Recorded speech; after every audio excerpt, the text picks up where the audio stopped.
Patient, doctor గారు పన్ను బీగటానికి 500 అన్నారు, క్యాష్ కౌంటర్లో 2500 తీసుకున్నారేంటి?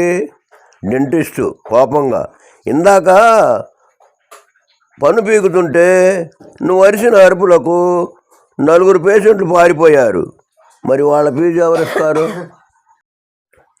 ఎంగలప్ప, డాక్టర్ గారు నాకు కరోనా వచ్చిందని అనుమానంగా ఉంది, టెస్ట్ చేయించుకుంటే ఎంత అవుతుంది? డాక్టర్, 45,000 రూపాయలు తీసుకుంటాం. ఎంగలప్ప, నా దగ్గర అంత డబ్బులు లేవు డాక్టర్ గారు, మిమ్మల్ని ఒకసారి కౌగిలించుకోవచ్చా? డాక్టర్, దానికేం భాగ్యం, కౌగిలించుకో. ఎంగలప్ప డాక్టర్ గారిని కౌగిలించుకుంటాడు. మీ దయ వల్ల నేను పరీక్ష చేయించుకునే అవసరం లేదు డాక్టర్ గారు. డాక్టర్, అదెలా?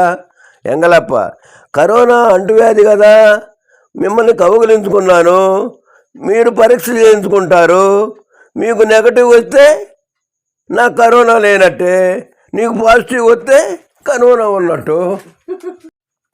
లక్ష్మి, అమ్మాయి రాజీ, పరీక్షకి వెళ్తూ దేవుడికి దండం పెట్టుకొని మొక్కుకున్నావా? రాజీ, మనసు పూర్తిగా మొక్కుకున్నానమ్మా. లక్ష్మి, ఏమని మొక్కుకున్నావు? రాజీ, నాతో పాటు నా పక్కనే ఉన్న రవి కూడా తప్పాలని మొక్కున్నానమ్మా. టీచర్, రాజు ఎప్పుడు ఏదో ఒక తప్పు చేసి క్లాసులో నిలబడి ఉంటావు, సిగ్గులేదురా నీకు?